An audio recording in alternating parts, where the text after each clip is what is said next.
Voilà, je vous remercie à tous déjà pour votre présence, donc pour ce webinaire sur le thème du rétrofit. Je refais juste un petit point sur le planning, hein. Donc, on aura une première présentation par Stéphane Ouimez qui sera dédiée à une présentation un peu générale du thème du rétrofit, pardon, qui est plutôt redéfinir un peu la place du rétrofit dans la transformation des moyens de mobilité actuels, l'état des lieux, les enjeux, les différents usages. On fera un point sur les financements, où en est l'homologation. Alors là, je pense qu'il y a pas mal de sujets qui vont pouvoir, ou de questions, je pense, hein, sur ce sujet-là. Et puis essayer d'avoir des pistes, hein, pour pérenniser l'activité du secteur via les projets en cours, les besoins de l'écosystème, et puis une mise en relation des acteurs qui seraient potentiellement nécessaires. Et on aura ensuite une présentation donc de plusieurs acteurs, hein, qui font partie de l'écosystème Nextmove. On va avoir une présentation de Kinomic par Frédéric Stradi sur les activités, bien sûr, de Kinomic, et un focus sur le partenariat avec Stellantis. On aura ensuite une présentation par François Grosdidier de Ségula Technologies, hein, qui présentera l'expertise de Ségula en matière de rétrofit. Et pour finir, Damien Pichereau de Rev Mobility pourra présenter alors plusieurs choses. Rev Mobility, bien sûr, et ses solutions Rev Inside. On va avoir une présentation du marché des bus et des camions H2 avec la coalition Retrofit H2. Et un retour d'expérience aussi plutôt axé client sur les activités justement de Rev Mobility. Voilà, je vais juste vous demander, donc, pour les présentations, si vous pouvez couper les micros, bien faire attention aux micros. J'entends d'ailleurs un petit peu d'écho. Si vous pouvez aussi couper également les caméras, alors bien sûr, en dehors de la personne qui présente, pour juste assurer un maximum de bande passante et limiter les soucis de déconnexion intempestive. Je vous invite pendant les présentations à poser vos questions par le chat. Et après chaque présentation, il y aura une session de questions-réponses, hein, d'une dizaine de minutes, où là, vous pourrez lever la main et poser vos questions à l'oral si vous le souhaitez. Si vous êtes plus à l'aise par le chat, vous pouvez aussi tout à fait les poser par le chat après les présentations. Il n'y a aucun souci, je ferai le relais des différentes questions. Voilà, et je vous informe juste que le webinaire est enregistré, donc il sera diffusé ensuite en replay. Alors bien sûr sur la partie présentation et pas sur la partie questions-réponses, pour différents soucis de confidentialité, etc. Mais donc je vous invite, si vous souhaitez prendre des notes, plutôt de les réserver pour la partie questions-réponses. Mais les présentations seront disponibles à l'issue de ce webinaire. Voilà, je pense que je vous ai tout dit. Stéphane, je vais te laisser la main du coup. Très bien. Et puis je peux te laisser débuter ta présentation. Merci. Ok. Donc, merci Pierre-Alexandre. Donc, moi, je m'appelle Stéphane Vimez. Je dirige une entreprise qui s'appelle Airfit, qui est une filiale du Méhari Club de Cassis. Donc, nous, on est dans le rétrofit de voitures vintage. Donc, on est sur une niche. Mais je ne suis pas là pour vous parler de ce qu'on fait, même si je me suis permis d'exposer une très belle vue du Vieux-Port pour vous apporter un petit peu de soleil de la région. Moi, je suis là pour vous un peu planter le décor et vous donner les grandes lignes de ce qu'on connaît et de ce qu'on fait aujourd'hui dans le rétrofit. Et puis derrière, j'ai mes camarades qui sont, eux, issus de la filière Air Mobiliance, donc de rétrofit, qui font partie des pionniers, qui pourront donner des exemples très concrets des applications du rétrofit aujourd'hui. Donc, dans un des thèmes de ce webinaire, il y a la logique d'état des lieux et d'enjeux. Bon, l'état des lieux, vous le connaissez tous, hein, on a en France à peu près 38 millions de véhicules en parc, hein, donc des véhicules particuliers, des véhicules utilitaires légers, des cars, des bus, des camions. Il y a un âge moyen qui est supérieur à 10 ans, donc pas la peine de vous faire un dessin. C'est un parc qui est évidemment fortement émetteur de gaz à effet de serre, hein. On n'est pas sur des véhicules, comment dirais-je, comme on le voit aujourd'hui en véhicule neuf, hein, avec des taux d'émissions de CO2 très faibles. Donc ça, c'est l'enjeu, c'est décarboner ce parc. C'est aujourd'hui une cause française, mais également européenne. On a en France, je dirais, un atout qui est le rétrofit. Le rétrofit, c'est une solution, on le dit souvent, hein, ce n'est pas la solution, mais c'est une solution à la décarbonation de ce parc, puisque le rétrofit, c'est la conversion d'un véhicule thermique, donc un véhicule particulier, mais aussi des poids lourds, des cars, des bus, des utilitaires légers, en véhicule thermique, soit à batterie, soit à pile à combustible, donc notamment l'hydrogène qui va être abordé, je crois, par Damien un peu plus tard. Donc l'éventail des solutions est très large. Aujourd'hui, avec le rétrofit, on porte évidemment des enjeux forts d'économie circulaire. C'est quelque chose qui est à l'ordre du jour aujourd'hui, notamment dans le bonus 2024, hein. Nous, on donne une seconde vie à un véhicule. On ne va pas mettre un véhicule à la casse, on va lui donner une deuxième vie électrique. Donc, on a un bilan d'émissions de gaz à effet de serre qui est très favorable, qui est bien meilleur que celui d'un véhicule électrique, hein, qui quand même porte un petit peu le fardeau de sa construction. Donc de ce point de vue-là, on a une solution qui est très très vertueuse. Un autre enjeu qu'on cherche à atteindre avec le rétrofit, c'est un enjeu social. On voit bien avec le débat qui s'est ouvert avec les ZFE et puis la sage décision de les reporter parce qu'on a évidemment toute une frange de la population qui aujourd'hui n'a pas accès à la mobilité électrique. Donc nous, ce qu'on souhaite faire avec le rétrofit, c'est aussi de pouvoir apporter une réponse je dirais, à des personnes vivant dans des grands centres urbains qui demain vont devoir se plier aux règles des ZFE. Donc ça, c'est un petit peu pour vous donner un petit peu le panorama global. On parlait de filière. En fait, on a une filière qui est née en 2018. Sous l'impulsion d'Arnaud Pigulides et de Gérard Felzer, qui ont fédéré autour d'eux des pionniers du rétrofit. On dit pionniers parce qu'à l'époque, il n'y avait pas de réglementation. La pratique était tout simplement interdite. Et donc, ils ont fédéré autour d'eux des entrepreneurs qui ont déclenché un débat technique, hein, avec la direction énergie-climat, la DGEC, et qui a permis d'aboutir en mars 2020 à la publication avril 2020, la publication d'un arrêté modificatif qui a autorisé le rétrofit en France. Donc ça, c'était une très grande victoire, hein, qui a été menée finalement assez rapidement, puisqu'on a en un peu plus de 18 mois, on a obtenu une modification de la réglementation. Malheureusement, évidemment, vous vous en souvenez tous, vous étiez en avril 2020, vous étiez globalement, pour la plupart d'entre vous, chez vous. Donc cette grande nouvelle est passée un petit peu inaperçue parce qu'il y avait une crise sanitaire mondiale au même moment. Donc forcément, tout cela est passé au second plan. Ça a beaucoup freiné le développement de la filière parce que bien évidemment, toutes les levées de fonds, toutes les promesses d'investissement qui avaient été faites à l'époque se sont retrouvées un petit peu remises en question post-confinement. Et donc ça, c'est un élément marquant de notre filière, c'est elle évolue, je dirais, depuis le début dans un contexte économique qui est plutôt défavorable, alors qu'à par ailleurs, on a la chance en France, hein, d'avoir une réglementation, ce qui est quasiment unique en Europe. L'Italie en a une, mais beaucoup de pays européens aujourd'hui n'ont pas de réglementation qui permette de faire de la conversion électrique en série. On en parlera probablement aussi dans les témoignages, hein. Il y a un enjeu industriel et à tout ça, c'est que nous, on a en France cette chance. C'est que certes, on a une réglementation qui est assez lourde, qui est très sérieuse pour le client final, très protectrice, mais qui est une homologation en série. C'est-à-dire que si on met une logique industrielle derrière, on peut produire des kits en très très grand nombre et ainsi baisser les coûts. Donc ça, c'est un point important. Un petit sujet quand même d'actualité, parce que le rétrofit, on en parle beaucoup depuis quelques années, et certains disent on voit peu d'applications. Bon, l'explication, elle tient en plusieurs choses. D'abord, le financement.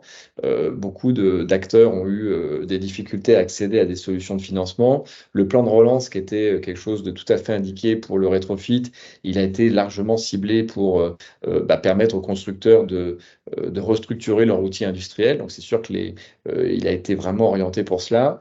C'est en train d'évoluer. On a un gouvernement qui, depuis un peu plus d'un an, a pris conscience de la complémentarité des solutions offertes par le rétrofit. Et aujourd'hui, les portes commencent à s'ouvrir. On va avoir de plus en plus accès à ce type de financement-là. Et donc, on voit aujourd'hui des levées de fonds qui sont menées avec succès. Donc, des startups qui aujourd'hui ont accès à des financements qui leur permettent de développer des projets. Souvent, on a eu dit que l'homologation était un frein au sein de la filière, et je pense que les personnes qui me suivront diront pas le contraire. C'est vraiment un atout, parce que d'abord, encore une fois, on a un cadre réglementaire qui nous permet de définir une production en série. C'est également très protecteur pour le client final. Il y a des notions de sécurité autour de ça. Donc, de ce point de vue-là, le client est protégé, et donc il y a une réassurance à basculer dans les solutions de rétrofit. Et donc, le législateur, là, récemment, a travaillé à une V2 de l'homologation qui devrait être publiée dans les prochains jours, sur laquelle on a également travaillé en tant que filière pour la faire évoluer. pas la rendre moins sûre, mais la rendre un peu plus accessible, puisqu'il y avait des choses qui étaient parfois antinomiques. Donc on a aujourd'hui on va dire des planètes qui s'alignent autour du rétrofit. Le dernier volet, évidemment, c'est le support à la vente, parce que malheureusement, c'est encore un produit qui est cher. Et donc, dans le cadre du projet de loi de finances 2024, il y a des discussions très positives pour donner les soutiens nécessaires à rendre plus attractifs les solutions de rétrofit. Donc, je vous parle beaucoup de filières. On l'a oublié, mais encore une filière qui est finalement assez jeune, qui gagne en maturité depuis plusieurs mois. On a aujourd'hui une bonne compréhension de la façon dont se fait notre métier, et notamment si on veut industrialiser la production, il y a ces logiques notamment autour de la chaîne de traction, donc la partie moteur BMS et surtout pack batterie. Le pack batterie dans un projet rétrofit, ça va être 30-40% du prix de revient de la solution. Et c'est sûr que là où chacun au début travaillé à élaborer ses propres solutions de pack batterie, il y a plus en plus de voix dans le marché qui disent mais travaillons à des solutions partagées où des rétrofiteurs pourront aller chercher sur l'étagère des solutions de pack batterie industrialisées et ainsi baisser les coûts. Je donne souvent l'exemple, hein. Nous, en démarrage, en time to market, on a produit nos propres packs batteries.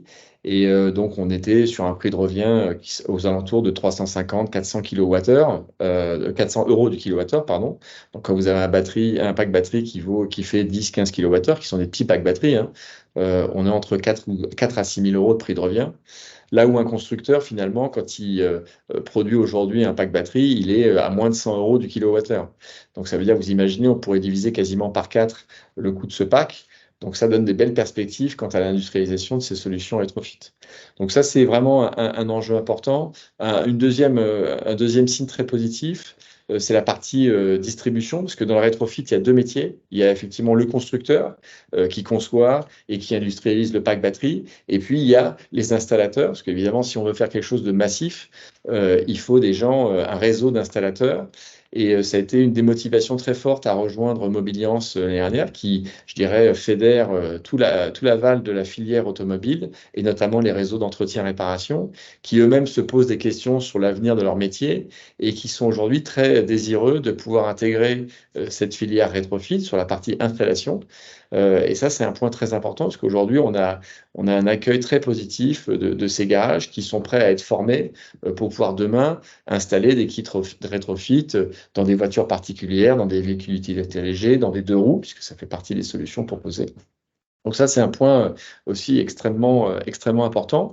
Et puis, un des enjeux quand on parle on va dire, de filière, d'écosystème au sens large, on a des grands cabinets d'ingénierie, comment je les laisserai s'exprimer juste après, mais qui se sont aussi intéressés au rétrofit parce que en amont de ce métier, il y a toute la partie intégration véhicule. On doit s'adapter à un véhicule existant. Donc, c'est sûr que d'avoir des cabinets d'ingénierie qui réfléchissent à ces sujets d'architecture, d'intégration véhicule, c'est des points très importants. Et puis, toujours avec le système, on a les constructeurs automobiles, j'en ai parlé, qui s'intéressent je dirais, de plus en plus au sujet du rétrofit, qui sont prêts à développer des coopérations. Et donc là aussi, faire bénéficier à la filière de coûts de production beaucoup plus bas qui sont ceux actuellement. Donc, c'est vraiment aujourd'hui un des enjeux majeurs pour le rétrofit, c'est de parvenir à cette industrialisation. Et on a, je dirais, en termes de perspective, un point important qui est l'Europe. Et je finirai mon propos là-dessus. C'est l'Europe, c'est vraiment une perspective très forte puisque souvent les parcs que nous connaissons, ils sont à dimension européenne. Hein, quand on parle de véhicules utilitaires, notamment, vous savez très bien, ils ne sont pas uniquement pour le marché français, ils ont été développés pour le marché européen. Et donc là, on a des parcs très importants. Et si demain, les travaux qui sont en cours d'harmonisation européenne, je dirais, reprennent, et on l'espère, je dirais, les grandes lignes de la réglementation française, ça va donner aux acteurs du rétrofit français un marché infiniment plus important que celui sur lequel ils opèrent. Donc voilà, moi je voulais vous donner ce propos introductif. J'espère que j'ai pas empiété sur les propos de mes petits camarades qui vont pouvoir aussi vous parler de concrètement comment eux appliquent le rétrofit à des solutions pour des clients utilisateurs finaux. Merci beaucoup, Stéphane. C'est très Merci clair et très Stéphane. complet. Putain, là-bas, je vais être obligé de te paraphraser. Je vois qu'on a oui, il y a forcément des sujets qui vont peut-être s'entrecouper, même si le but justement des présentations, c'est d'essayer d'être le plus large Non, je possible. plaisante. J'ai quelques questions dans le chat. J'ai une question de Claude pour Stéphane, enfin Stéphane, ou même si d'autres veulent répondre, hein, bien sûr, il n'y a aucun problème. 300 millions de véhicules thermiques en Europe, on parle de 16 kilos euros de subventions pour transformer un véhicule. Qui va payer? La Commission européenne? Point d'interrogation. Bon, si tu avais la réponse, ce serait. J'ai pas la réponse parce qu'aujourd'hui, il y a pas de réglementation européenne en l'occurrence. Donc ça, c'est une chose. Alors après, vous savez, le sujet du soutien à une filière, c'est toujours le même, hein. C'est que pour initier une industrialisation de masse, il faut à un moment avoir des volumes. Et donc, c'est tout le principe que le gouvernement suit quand il met des bonus ou des incitations. C'est pour amorcer le démarrage d'une filière. Pour moi, les systèmes de bonus, ils n'ont pas de vocation à être pérennes. C'est-à-dire qu'à un moment, c'est aux industriels de créer les baisses de prix de revient qui leur permettent d'être attractifs vis-à-vis du client final. Et après, quand on met en place des systèmes de bonus, il faut aussi voir ce qu'on économise, parce que finalement, les émissions de carbone à l'échelle de l'Europe, ça a aussi un coût pour la collectivité. Donc, il faut toujours aussi voir ça à l'aune d'un investissement, hein. Il y a un investissement de santé publique, il y a tout ce qui va derrière et qui s'ensuit. Je vois que Damien a levé la main, donc je vais le laisser compléter mon propos, j'imagine. Oui, pardon. Ouais, tout à fait. Peut-être ajouter à ce qu'a très bien dit Stéphane, le fait que les 16 000 euros dont on parle, c'est pas une part État. L'État donne jusqu'à 10 000 euros sur des gros utilitaires. Il donne même plus, effectivement, en cas d'achat de véhicules neufs, et c'est un des combats qu'on mène avec la filière, notamment pour essayer d'avoir une équivalence simplement des aides entre du rétrofit et du véhicule neuf, ce qui n'existe pas encore aujourd'hui. Et après, sur le financement de ces aides, c'est fait aujourd'hui sur l'État, sur le budget de la France, tout comme le bonus, tout comme la rénovation énergétique des bâtiments. C'est avant tout l'État français qui paye. Et comme le disait Stéphane, c'est une forme aussi de prévention par rapport aux conséquences du changement climatique qui pourrait coûter finalement bien plus cher. Honnêtement, donc on a tout intérêt à travailler, principalement sur le transport, quand on sait qu'il représente encore 30% des émissions de gaz à effet de serre en France. Merci Damien.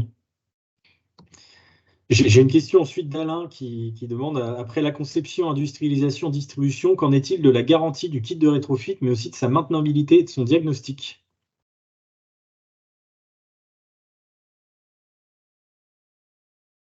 Est-ce que, c'est une question un peu plus technique du coup que... Excuse-moi, Pierre-Alexandre, est-ce que tu peux juste répéter? Il y a eu une petite coupure, j'ai pas compris la fin de la question. J'ai entendu la partie garantie. Oui, donc l'idée en fait, c'est une fois que tu as distribué ton kit, donc après la conception et l'indus, une fois qu'il est distribué, qu'en est-il de la garantie du kit et de la maintenabilité, et donc de son diagnostic sur l'aspect réparabilité, etc. Moi, je peux donner une réponse par rapport à ce qu'on nous fait, hein. Donc, en gros, aujourd'hui, de toute façon, là, il y a une garantie légale en France, hein, qui est de 2 ans. Ça, c'est la première chose.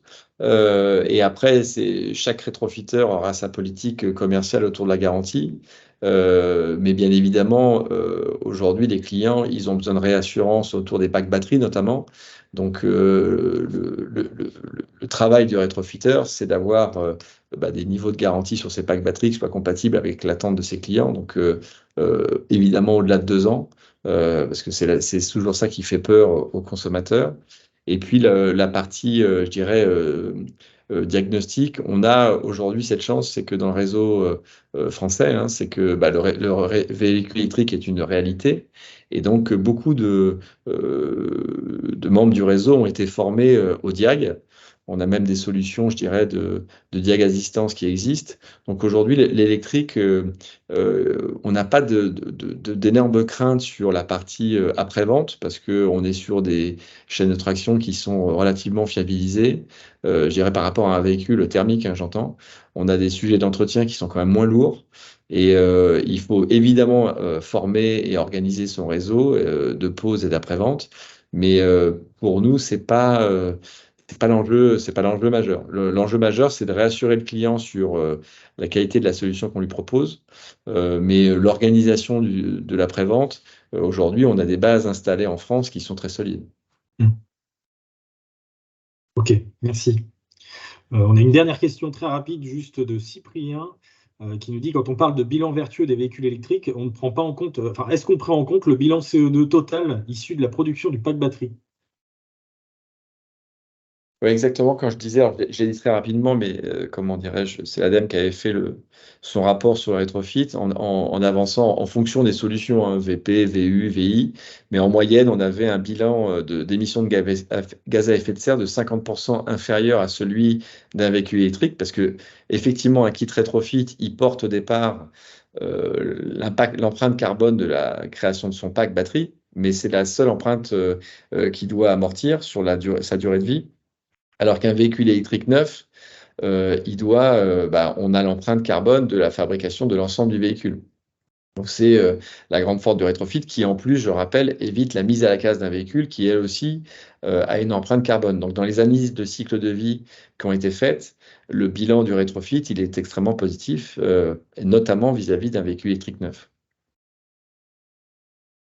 D'accord, merci beaucoup. Bon, très bien, merci beaucoup Stéphane. Et puis, bien, place à Frédéric, donc du coup, pour la présentation de Kinomic, que je vais partager tout de suite. Alors, bonjour à tous. Pendant que Pierre-Alexandre charge le doc, je vais commencer par me présenter. Donc, je suis Frédéric Stradi. Pour mon passé, j'ai un passé industriel, hein, et j'ai travaillé 10 ans chez un constructeur automobile, tout d'abord, et puis 20 ans chez un ingénieuriste de renom que j'ai quitté en 2020 au poste de directeur général. Et j'ai quitté cette entreprise pour un projet fort de l'observation que je pouvais faire de la mobilité, hein, une mobilité qui vit une révolution. Est-ce que le doc, là, j'ai coupure? Oui, C'est je bon? ne sais pas si vous voyez mon écran. Non, Ah, il n'y a pas de partage là, vous ne voyez pas du tout? non. Alors, je vais Ceci retenter. dit, c'est pas très grave, hein, je peux le faire. Ah, ce serait plus. Alors, je vais faire appel sinon à mon collègue qui. J'ai des petits soucis de partage en ce moment, mais elle aura ce que ça. Ah voilà, c'est bon. Vous le voyez là? Ouais, Ah, vous le voyez en petit, c'est marrant ça. Non, voilà. c'est bon.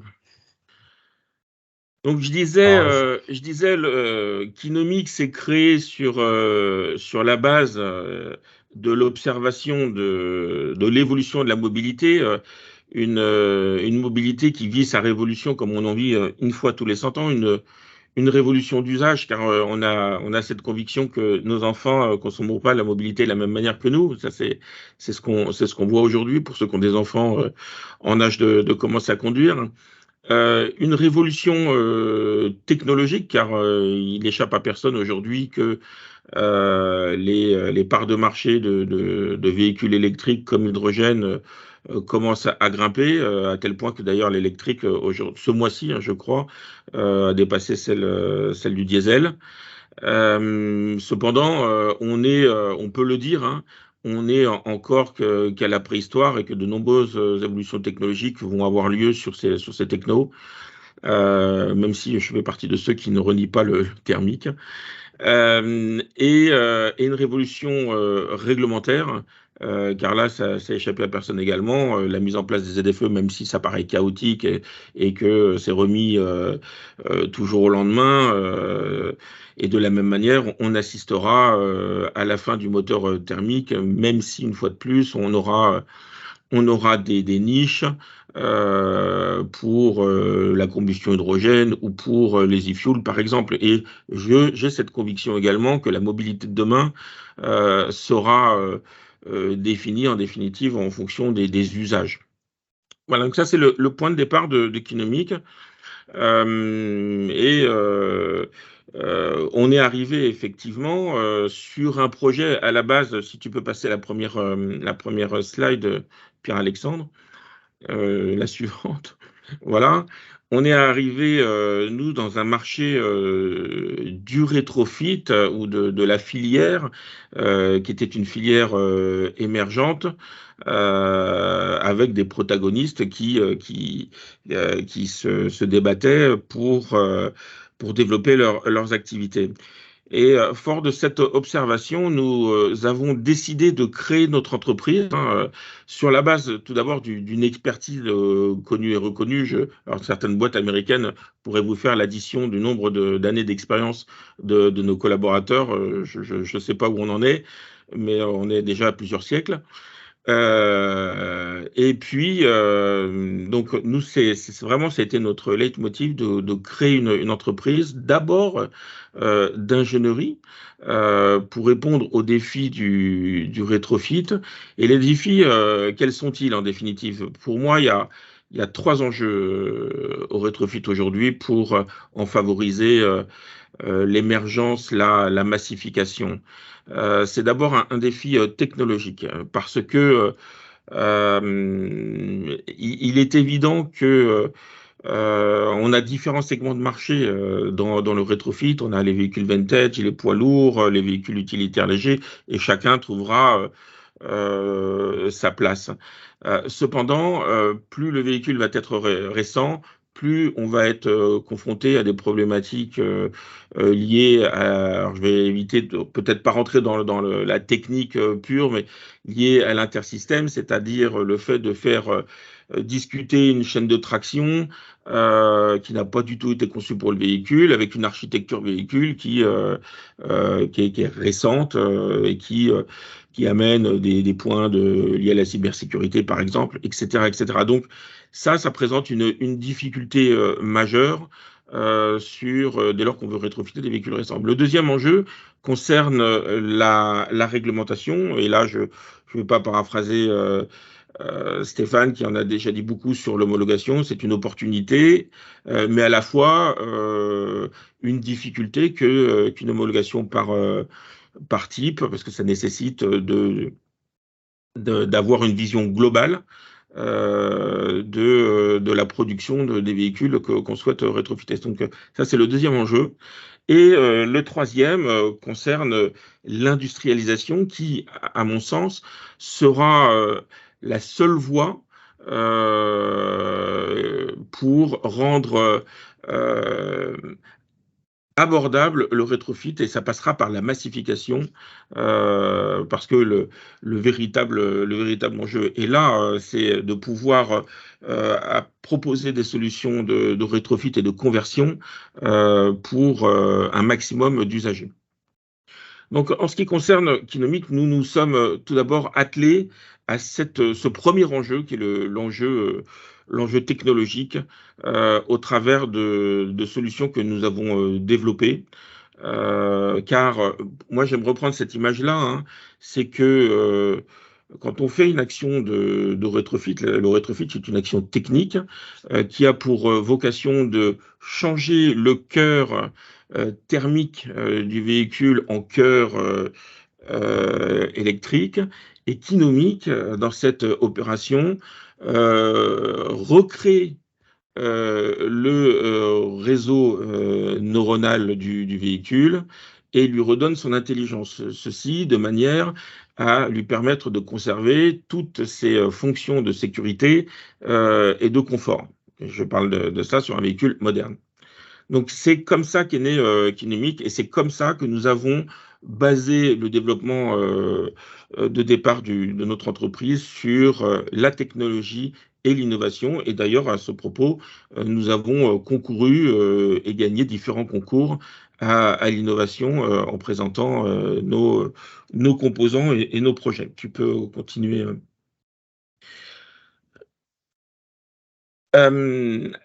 Donc, quand on parle rétrofit, on développe forcément une autre conviction, celle que le parc automobile thermique que nous avons aujourd'hui à notre disposition présente une opportunité majeure, celle sur des véhicules qui peuvent encore en faire l'objet, d'imaginer plusieurs cycles de vie du véhicule, un deuxième cycle en électrique, un troisième cycle, pourquoi pas en électrique ou autre. Et ceci en prenant, ça c'est la valeur de Kinomic, en prenant l'upcycling. L'upcycling, c'est le fait de redonner de la valeur à différents objets de la mobilité dans différents cycles de vie. Parfois même en rajoutant des fonctions aux véhicules qui n'en étaient pas équipés au départ. Et c'est ce que nous faisons aujourd'hui dans le cadre de projets que nous avons. Donc c'est bien la vision que nous avons développée du rétrofit, mais plus largement de l'upcycling, en élargissant donc à différents produits de la mobilité. Next.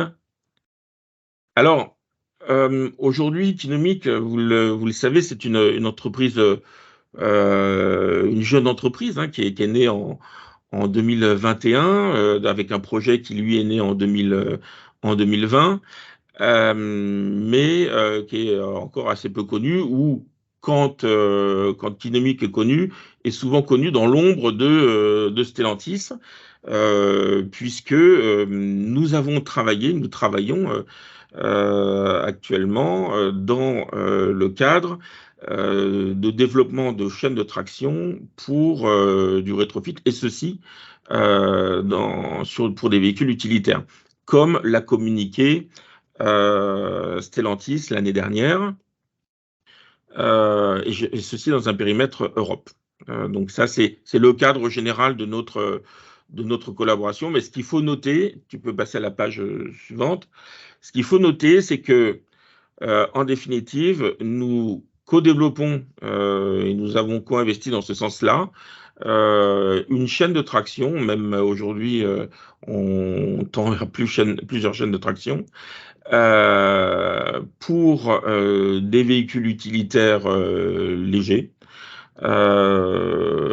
Stellantis, bien évidemment, mais à terme, pas que.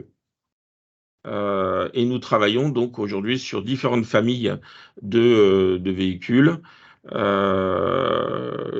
utilitaires légers, là, dans ce cadre-là. Mais sachez que nous investissons également d'autres segments de marché avec nos actionnaires et nos partenaires. Ça, c'est ce qu'il faut retenir de notre accord avec Stellantis, ce qui nous permet de proposer une chaîne de traction en définitive qui a la particularité justement pour répondre aux soucis de réglementation, donc la particularité d'utiliser des composants issus du monde de l'automobile, et surtout qui auront cette vertu à terme de rassurer le client qui achètera un véhicule équipé de ces chaînes de traction. Et puis, quand on répond, ça permet aussi de répondre à la question de la garantie, la question de l'agrément, etc., etc. Enfin, beaucoup de questions dès lors qu'on travaille avec des composants issus du monde de l'automobile. Next. Aujourd'hui, donc, fort de ce développement, on arrive à une nouvelle étape de notre développement, de la vie de Kinomic, puisque, comme je viens de l'expliquer, nous avons développer un certain nombre de composants pour le rétrofit, pour répondre à cette problématique, ces problématiques technologiques, ces problématiques de massification, d'industrialisation. Et assez naturellement est venu pour nous le moment de commercialiser, de distribuer nos produits. Et c'est aujourd'hui, d'ailleurs, c'est un grand jour, puisque nous allons annoncer la naissance de Kinomic Mobilities, qui aura cette mission de commercialiser et distribuer les produits de Kinomic, en s'appuyant sur son savoir-faire propre, mais aussi celui de ses partenaires, qui permettra à Kinomic de répondre à cet enjeu de massification et cet enjeu d'industrialisation, car on ne s'improvise pas constructeur automobile, évidemment, même si on sait comment est faite une automobile, on sait ce dont on a besoin. Pour autant, les investissements, comme le signalait Stéphane, sont astronomiques, et bien connaître cette filière d'automobile est un atout, justement, pour le développement de Kinomic. Voilà, je vous remercie beaucoup de votre attention. Si vous avez des questions. Merci beaucoup, Frédéric. Alors, en effet, je vois déjà des questions dans le chat qui sont donc assez variées. La première de Claude, qui demande quel est le rôle de la connectivité et de l'IA dans le rétrofit en faveur de la gestion de l'énergie, le diagnostic à distance et la maintenance. Question très technique. Ouais, alors quand on parle IA, c'est un terme un peu, galvaudé, puisque moi je prône, c'est plus le machine learning. Et je ne veux pas rentrer dans le détail des algorithmes, mais c'est plus le machine learning qui est en définitive une forme d'IA. Et ce qui permet dans cet auto-apprentissage, d'acquérir un certain nombre de réflexes et de construire en définitive un composant capable de reconnaître différentes architectures électroniques et surtout les signaux nécessaires à faire fonctionner les fonctions du véhicule. D'accord, merci. Ensuite, j'ai deux questions de Fred. Alors, la première, quel est le code APE pour s'installer rétrofitter? On observe plusieurs codes pour ceux qui ont démarré l'aventure. Ouais, alors nous, justement, on est, comme je vous l'ai dit, on a démarré ingénieuriste, et donc Kinomic est affilié à la convention Syntec. Kinomic Mobilities, non. Parce que pour répondre à cette question précisément, il faut avoir un statut de constructeur automobile 2910Z. Et donc là, on est dans une convention de la métallurgie. D'accord. Et donc la deuxième question de Fred, le gouvernement accompagne la filière du rétrofit, plus particulièrement sur l'enjeu de la phase d'industrialisation. Le poids du financement de la phase d'homologation n'est pas négligeable. Existe-t-il des aides sur cette phase d'homologation? Alors, la réponse est, la question, c'est une bonne question. Aujourd'hui, non, à proprement parler sur l'homologation, et peut-être que Stéphane me corrigera, c'est que le rétrofiteur, le constructeur, mène ses travaux d'ingénierie et mène son homologation. L'ingénierie ou l'innovation qui s'y rapporte, surtout, peut être soutenue. Et moi, je précise également que dans le cadre de notre projet, nous avons été assez largement soutenu par Nextmove, puisque notre projet a été labellisé par Nextmove avant d'être reconnu par l'administration. Voilà, donc non, c'est l'homologation en elle-même l'est pas. C'est comme ça. D'accord, merci. Merci beaucoup pour le clin d'œil Nextmove. Au passage, c'est toujours hyper important aussi pour nous de savoir qu'on peut être utile. En tous les cas, ça a été le cas. Merci encore à Nextmove. Merci. Ensuite, j'ai une question de Claude qui nous demande, Stellantis a des accords avec Punch Powertrain. Peut-on avoir accès à ces composants? Même question concernant ZF ou Bosch. Ça, c'est un enjeu. Les constructeurs ont développé des composants. Non, aujourd'hui, c'est complexe hein, d'accéder aux constructeurs pour plein de raisons. Euh, mais en ce qui nous concerne, bon, nous co-développons, donc c'est la raison pour laquelle on travaille avec des composants du constructeur, mais on s'arrête pas là, puisque de la même manière, vous avez également les équipementiers. Vous savez que les constructeurs souvent spécifient, mais ne développent pas forcément le composant ou l'organe dont vous avez besoin. Et là, du coup, vous devez plus vous tourner vers des équipementiers qui, eux, souvent ont la maîtrise de la conception de l'organe en question. Et donc là, l'équipementier, il est tout aussi important de travailler avec un équipementier qu'avec un constructeur dans ce cadre-là. Mais voilà, et surtout quand on travaille sur un véhicule récent. D'accord. Bon, eh bien, merci beaucoup, Stéphane. Non, c'est Frédéric. Stéphane. Excuse-moi, Non, mais je raté sais à la bien première qu'il vole présentation. souvent la vedette. Décidément. Bon, je vais pas dire bonjour Frédéric, bonjour François. C'est bon, j'ai remis tout dans l'ordre. Donc voilà, donc autour Merci à vous. donc de François. Merci. Merci beaucoup.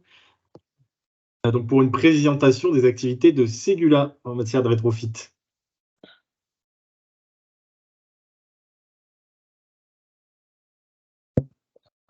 Pardon. Bonjour à tous. Allez, on voit bien ton écran, super, merci. Je vais vous présenter brièvement Ségula et puis on parlera ensuite du rétrofit. Ségula est un acteur majeur de l'ingénierie dans le monde, placé dans plus de 30 pays, avec aujourd'hui un peu plus entre 12 et 13 000 collaborateurs. Qui travaillent dans l'industrie, dans l'automobile, dans le ferroviaire, dans le nucléaire, dans l'aérospatial, dans beaucoup de secteurs finalement. Aujourd'hui, je serai focalisé sur l'automobile, mais le rétrofit ne concerne pas forcément que l'automobile. Parce que Ségula travaille sur des applications de rétrofit naval, ferroviaire, entre l'électrique, l'hydrogène, etc. Donc Ségula se positionne principalement dans l'automobile et les véhicules industriels, et notamment pour accélérer la transition des véhicules vers l'immobilité, donc vers les véhicules électriques ou les véhicules à faible émission. On couvre l'ensemble des systèmes automobiles, que ce soit la carrosserie, la mécanique, la prestation, le process, l'industrialisation en usine et également toute la partie électronique et système. Avec des grands noms, des constructeurs, hein, Stellantis, Renault, Audi, Jaguar, Iveco, etc.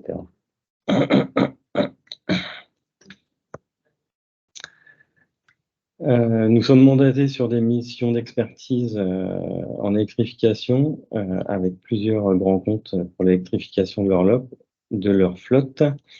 Le contexte, c'est la loi LOM avec l'incitation à l'électrification, les problèmes de capacitaire sur les constructeurs traditionnels et les besoins de solutions complémentaires de type rétrofit. Donc, dans les attentes, c'est diagnostiquer les cas d'usage, élaborer les stratégies et donner une réponse industrielle au rétrofit. Les atouts de Ségula sur ce domaine-là, c'est que, évidemment, Ségula est très, très impliqué dans l'automobile, a une grande connaissance du monde automobile et des constructeurs, ce qui facilite l'ingénierie rétrofit pour passer du thermique à l'électrique. Et Ségula a une grosse implication sur la décarbonation dans divers domaines, et pas que l'automobile. Nous faisons actuellement du développement rétrofit en partenariat avec Rêve Mobility. Damien vous en parlera ultérieurement. Pour l'instant, nous avons plusieurs projets engagés en parallèle. Un développement d'une chaîne de traction, un ensemble sur le Ducato, Boxer, le Renault Master et le Peugeot Partner qui va démarrer au mois d'octobre. Nous avons un accord cadre avec Rev Mobility sur 9 véhicules légers et puis 11 véhicules particuliers de type collection, qui peuvent être par exemple la Porsche 912, une 504 coupé ou autre, suivant les demandes. Nous accompagnons notre client sur l'ensemble de la conception, de la page blanche jusqu'à l'homologation, sur l'ensemble de la définition produit et des sourcing fournisseurs, sur la conception des process, les validations produits process, également sur la production des protos qu'on réalise à Trappes. Et on conçoit également les gammes de montage. On fait le suivi aussi avec le CNRV et l'UTAC pour construire les dossiers, ainsi que l'évaluation des prestations produits associés.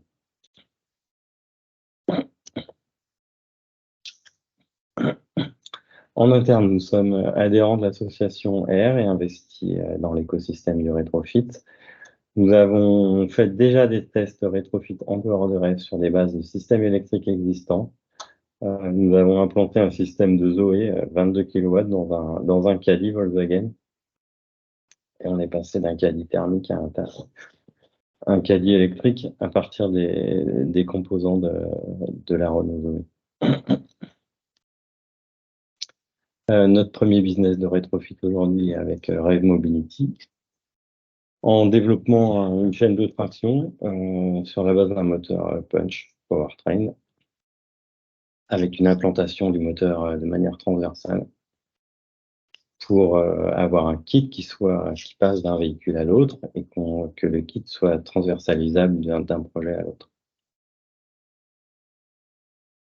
Nous faisons également des rétrofits à l'unité à base de kits existants.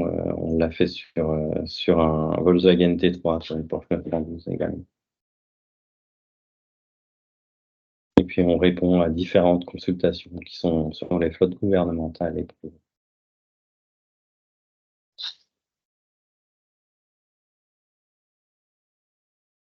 Alors, vous voyez ça c'est sur le parking et dans notre atelier proto sur nos mulets de développement électrique pour le rétrofit.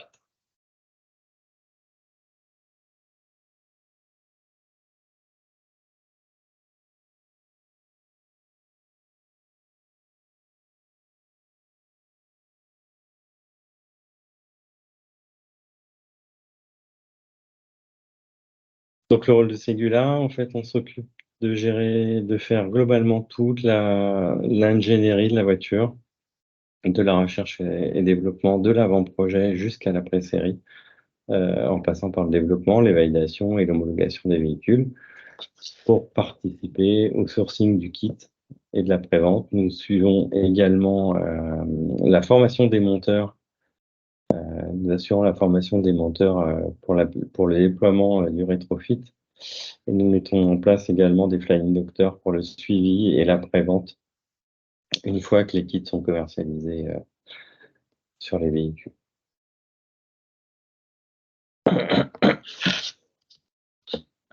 Donc Ségula est un groupe multispécialiste qui propose une offre technique large sur l'ensemble des secteurs industriels, qui a une capacité à prendre en charge des projets complets, avec une proximité géographique qui permet une grande réactivité, puisque nous sommes implantés partout dans le monde, avec une politique d'innovation importante, et puis une gestion des ressources humaines autour de la stratégie du groupe.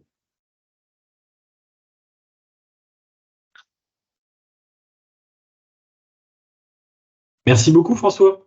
Bah, de rien. Je t'ai pas appelé Stéphane, hein. J'appelle pas tout le monde Stéphane aujourd'hui. Merci. J'ai une question de Fred qui nous dit le rétrofit permet de convertir un véhicule thermique en électrique avec une homologation légiférée. Qu'en est-il des solutions hybrides en solution rétrofit, donc qui conservent le moteur thermique et rajoutent un moteur électrique? Il y a effectivement ce type d'hypothèse qui est en dehors du cadre de rêve, mais oui, on travaille sur ce type de sujet, notamment avec de l'électrification de véhicules thermiques en gardant la chaîne de traction thermique. Aujourd'hui, c'est en cours de développement, il n'y a pas encore de projet sur le marché, mais ça ouvre de bonnes perspectives. Ça a l'avantage en fait de ne pas être soumis à la réglementation rétrofit,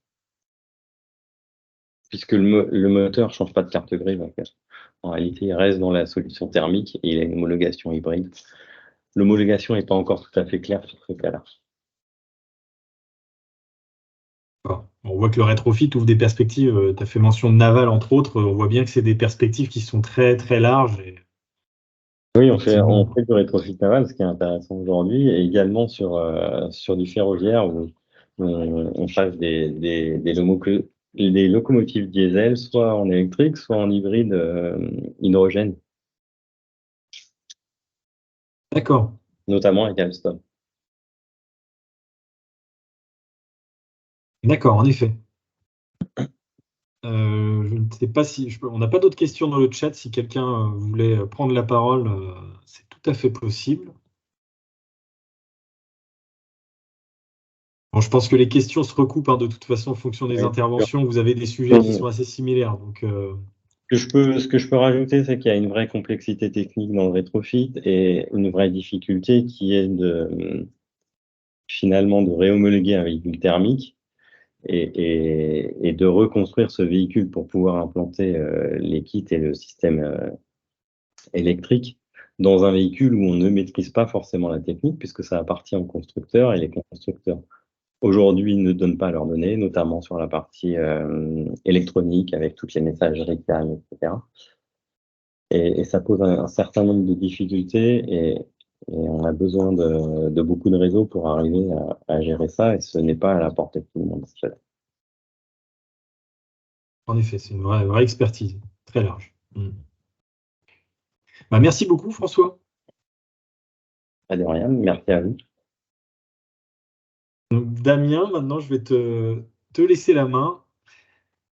Ouais, tout à fait. Je crois que je conclus ces interventions si mes souvenirs sont bons. Il y a beaucoup de choses qui ont pu déjà être dites sur le rétrofit en général. Peut-être commencer par présenter rapidement Rev Mobilities. Donc, on est une entreprise qui est basée aujourd'hui à Paris, qui travaille avec notamment Segula, mais aussi avec Neogy, qui est basé à côté de Bordeaux pour la conception de notre batterie. Et j'y reviendrai un petit peu plus tard. Aujourd'hui, nous, Rev Mobilities, on attaque finalement 3 segments. Le segment du véhicule ancien, qui est un segment qui est globalement assez intelligent dans la filière, puisqu'on essaie de ne pas traiter les mêmes véhicules. Par exemple, nous, on ne va pas aller faire de la 2 chevaux, de la R5, puisque Airfit le fait très bien et Stéphane et ses équipes ont très bien bossé sur le sujet. Donc, on va se concentrer plutôt sur d'autres véhicules, tels que la Porsche 912.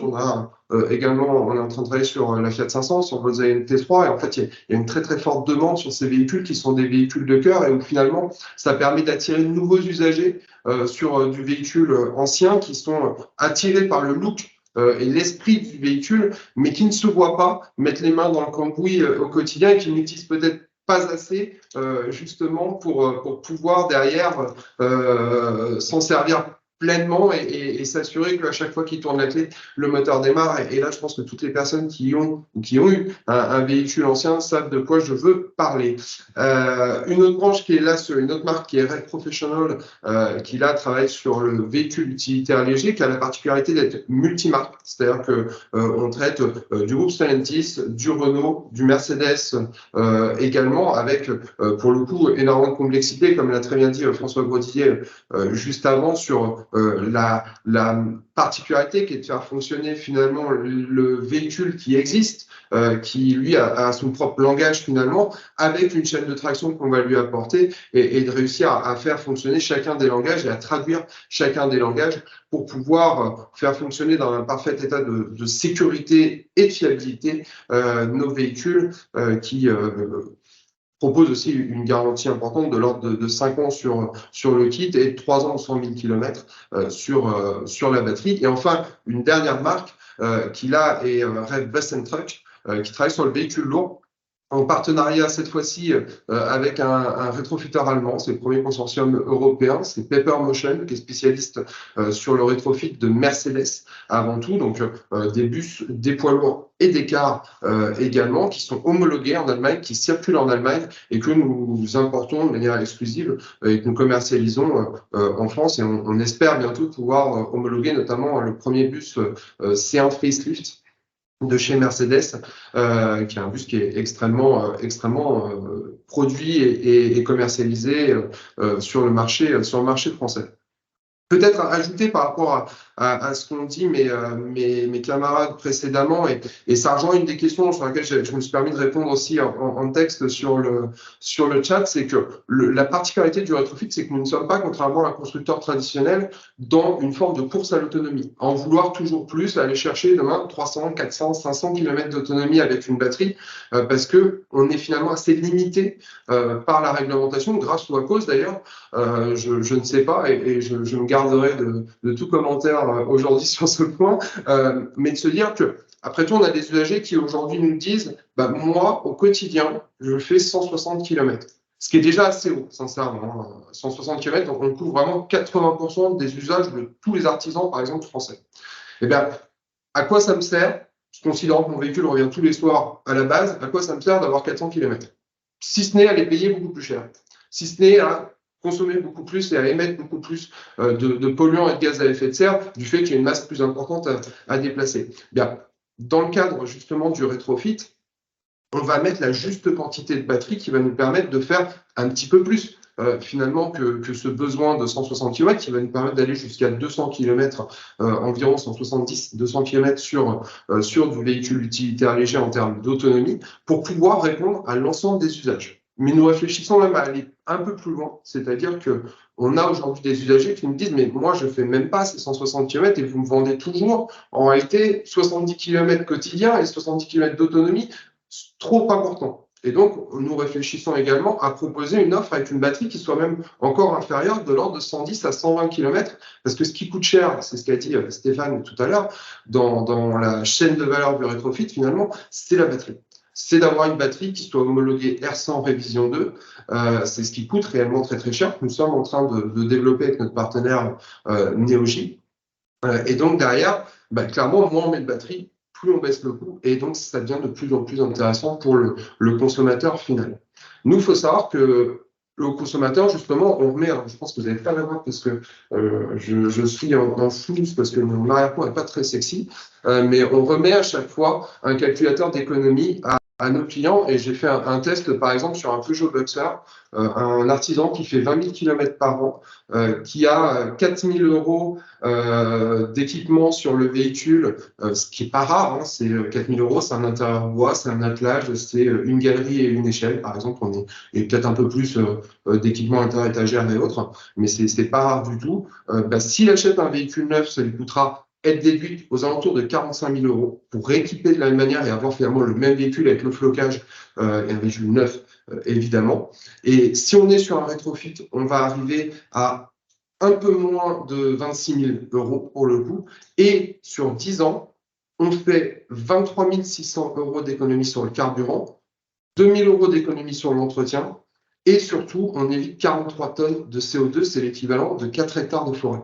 Ça, c'est ce qu'on remet à chacun de nos clients pour se rendre compte un petit peu vraiment de l'intérêt aujourd'hui de rétrofiter. On ne dit pas qu'il faut le faire sur tout le monde. On sait qu'il y a des usages qui sont aujourd'hui particuliers. On sait qu'il y a des véhicules qui sont trop abîmés pour être rétrofités, donc on ne pourra pas tous les faire. Mais pour une grande part, en fait, des usagers, je pense aussi aux collectivités, par exemple, ils ont tout intérêt finalement à rétrofiter leur véhicule plutôt qu'à racheter du neuf, notamment quand l'équipement est extrêmement important. On aura à ce titre un partenariat qui sera annoncé avec un grand carrossier industriel dans les heures qui viennent.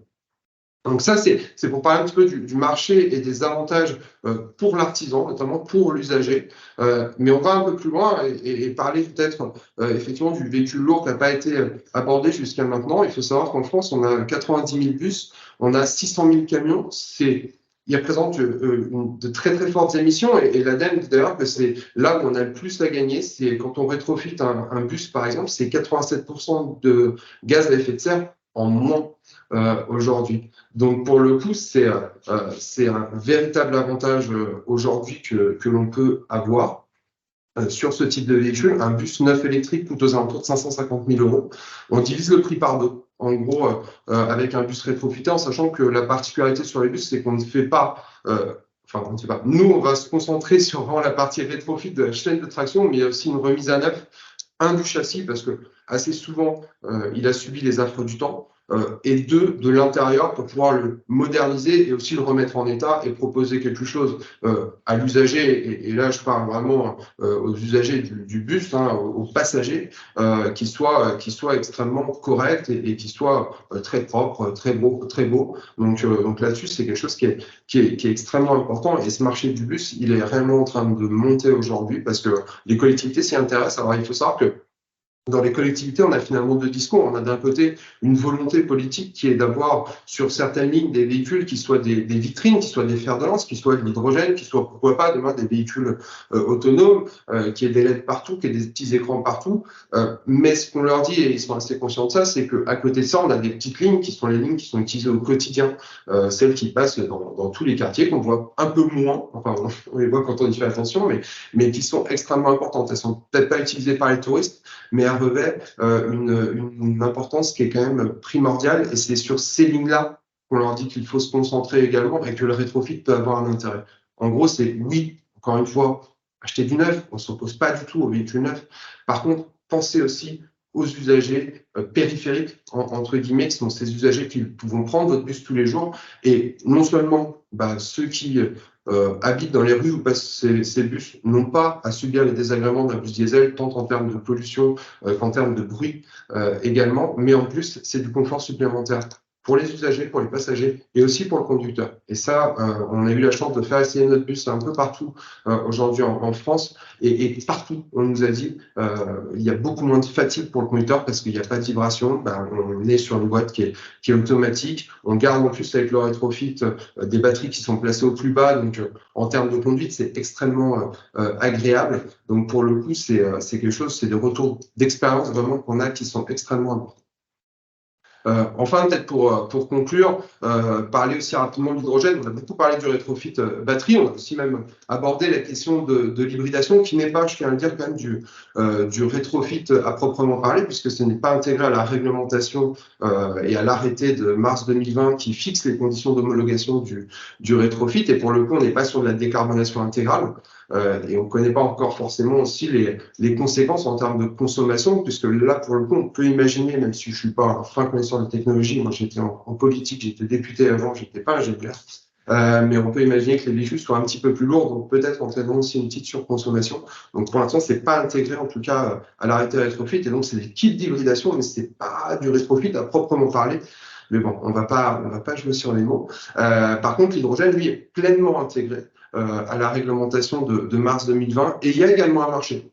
Il y a également un marché, notamment sur le véhicule lourd, et c'est pour ça que je fais le lien entre les deux, puisque quand on parle de 600 000 camions, certes, nos camions en France ne font majoritairement plus du transport international, ils ne traversent malheureusement plus l'Europe. On s'est fait doubler sur ces sujets-là par des transporteurs, notamment venus de l'Est.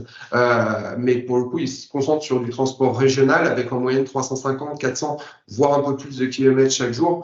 Et la solution batterie n'est pas forcément adaptée. En tout cas, pas tout le temps. Donc, il faut aussi réfléchir à d'autres solutions. La solution sur l'hydrogène neuf existe. Il y a des solutions aussi batterie longue autonomie, mais pour l'instant, on ne les voit pas arriver. On n'est pas forcément sur les constructeurs traditionnels qui n'ont pas l'habitude aussi des marchés occidentaux et du marché français en particulier. Donc, on est sur des véhicules qui, en plus, sont souvent en très bon état. Donc, la solution du rétrofit apparaît quand même comme étant assez idéale, et c'est pourquoi a été créée notamment la coalition Rétrofit H2, qui est extrêmement complémentaire par rapport à l'association de filière, puisque là, l'idée, c'est plus d'être finalement sur, moi, ce que j'appelle des communautés de projets. C'est de se dire, finalement, on met autour de la table des usagers qui sont des grandes entreprises, L'Oréal, typiquement, ou un transporteur, des Beschenker et membres, par exemple, de la coalition, des gens qui vont apporter des solutions, comme nous, comme GCK, comme Safra, qui sont aussi membres de la coalition Rétrofit H2, et puis aussi des fournisseurs d'énergie derrière, pour pouvoir dire derrière, on va essayer d'accélérer la mise en place de projets, de petites expérimentations sur une ligne en matière de logistique. Mais deux, on va aussi pouvoir identifier derrière des freins qui sont différents des freins connus par nous, constructeurs, et connus également par Frédéric ou Stéphane chez Economic ou Airfit, qui sont plutôt des freins liés à l'usage quotidien du véhicule. Et il y en a énormément. On en voit tous les jours, nous, sur le véhicule lourd, notamment dans les appels d'offres, on voit énormément de freins qui font que le rétrofit ne peut pas aujourd'hui postuler alors qu'il pourrait parfaitement répondre à l'usage, ce qui est particulièrement problématique. Donc l'idée vraiment de cette coalition, c'est de permettre cela. Et je vous invite à vous rapprocher de la coalition Retrofit H2 ou de nous pour le coup pour pouvoir en savoir plus. Mais clairement, l'H2 est une solution. Moi, je ne pense pas qu'il y ait de solution unique dans le cadre des mobilités à venir. En tout cas, tant le rétrofit à batterie que le rétrofit H2, que même probablement d'ailleurs l'hybridation, répondront à des usages particuliers. L'important aujourd'hui, c'est de décarboner rapidement, parce que on l'a dit, hein, le transport, c'est 30% des émissions de gaz à effet de serre. Tout ne passera pas par nous, mais on est une part de la réponse et on souhaite en tout cas prendre de plus en plus d'importance. Ce qui plus est, et Stéphane l'a dit en introduction, et chouette conclure sur cela, c'est que on a vraiment la possibilité aujourd'hui d'avoir une filière française qui soit un fer de lance au niveau européen. Donc c'est pourquoi le gouvernement, dans le plan de rétrofit notamment, a annoncé qu'il soutiendrait le fait qu'il y ait une homologation européenne, parce que derrière, les acteurs communautaires, qu'ils soient allemands, hollandais par exemple, espagnols ou italiens, ne sont pas du tout au même niveau de maturité que les acteurs français. Donc on a la possibilité de prendre le lead au niveau européen et on peut l'espérer, et j'espère qu'on aura tout votre soutien pour cela. Merci. Merci beaucoup, Damien. Merci pour les propos très concrets. Et puis félicitations, parce que l'exercice de passer le dernier sans répéter ce que les autres ont dit avant a été réussi. Je sais que c'est pas évident, mais bravo. Alors, on a quelques questions. Alors, excusez-moi, je cherche où on en était. Le rétrofit par conjoncture, ça c'est fait. Alors, de Claude, voilà. J'ai l'impression que la solution existe pour des véhicules utilitaires haute valeur, entre parenthèses collection, mais pas pour des véhicules individuels pour des raisons de coût. Est-ce exact? Plutôt, ouais, en tout cas, considérant l'état de l'art actuel, oui, c'est plutôt le cas. On a deux freins finalement aux véhicules individuels. C'est que le premier, c'est le coût de la batterie. Quand aujourd'hui un Renault, par exemple, paye sa batterie aux alentours de 160 à 180 € le kilowattheure, ce qu'a dit Stéphane tout à l'heure, nous on est aussi à 350, 360. Donc à l'instant T, ça apparaît assez compliqué. On sait qu'en fonction du volume, le prix est amené à diminuer, mais c'est aussi pour ça qu'on a lancé une initiative qui est Rev Insight, qui est de mettre à disposition des kits rétrofit et aussi nos batteries pour les autres rétrofiteurs en France ou à l'étranger, pour pouvoir accélérer la baisse du prix de ces batteries. Mais aujourd'hui, on est encore trop cher pour être compétitif. Pour être pleinement compétitif face à un véhicule neuf, et en plus on ne connaîtra pas forcément la valeur vénale à la fin, donc c'est encore assez complexe. Et ce qu'on espère aujourd'hui pour pouvoir rendre possible sur le véhicule particulier récent, entre guillemets, typiquement la Clio de Monsieur Tout-le-Monde, c'est de se dire que si le volume est important dans 5 ans et on arrive sur des prix importants dans 5 ans, quid du marché du neuf? Malgré tout, si on arrive sur des véhicules neufs dans 5 ans qui sont à 15 000 € et que nous, on est à 13 000, malgré tout, on sait qu'on ne sera pas compétitif et ce sera extrêmement compliqué. Donc, on regarde le sujet de très très près. On a répondu à l'appel à manifestation d'intérêt, notamment avec Ségula du gouvernement sur ce sujet précis. Mais il est vrai, c'est un sujet qui est quand même très complexe à adresser. Merci. Et donc, on a une question de Claude qui nous dit avec une recharge par jour, la batterie tient-elle 10 ans? 3500 cycles. Donc, on lance les pronostics. Encore une fois, je peux pas dire, donc c'est assez complexe. Ils disent que oui, il y aura une perte d'autonomie, ça c'est une certitude. C'est pour ça qu'on essaie de la saisir un petit peu plus haut. Aujourd'hui, la particularité par contre de nos batteries, c'est de faire en sorte qu'elles soient réparables et qu'on puisse changer, notamment c'est des batteries qui sont modulaires. C'est une vraie innovation qui a été portée par nous avec Neogy notamment. C'est de dire, on met les mêmes batteries dans une Porsche 912 que dans un Renault Master, on ne va pas en mettre le même nombre. On a 3 tailles différentes et on va jouer au Tetris par rapport à la place et au poids disponible.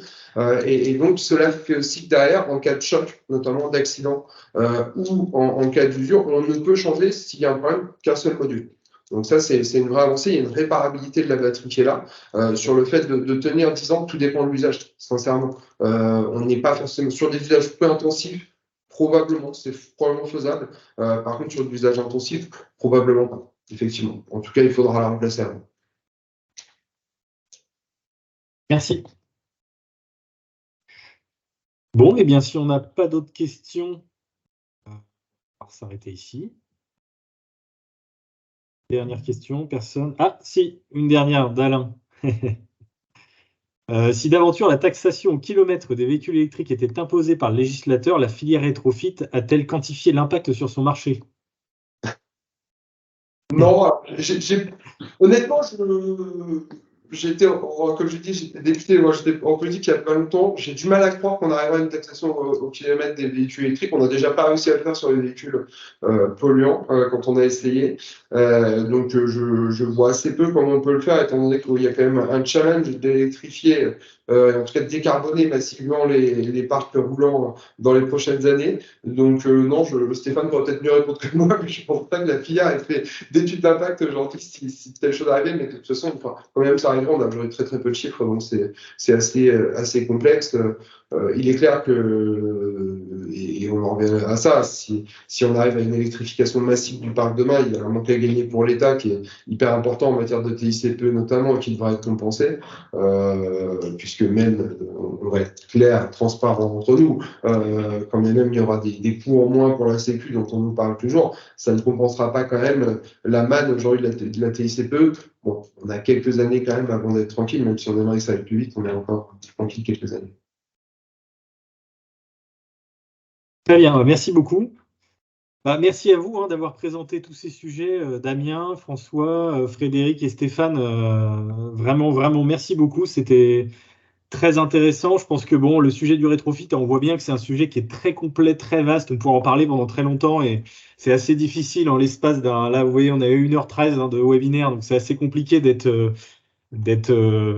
très large. Mais bon, je pense que vous avez su être synthétique. On a couvert quand même pas mal de sujets dans le rétrofit et en tout cas, je pense que ce qui est hyper intéressant, c'est de voir effectivement cette légitimité qu'on a en France via vos expertises. Et bien sûr, je pense qu'il y en a d'autres, mais vous êtes à l'image un peu de ce qu'on essaie de faire, de ce qu'il faut faire. Et effectivement, c'est un sujet qui mérite toute notre attention et qui, on le sait tous, n'est qu'amené à grandir.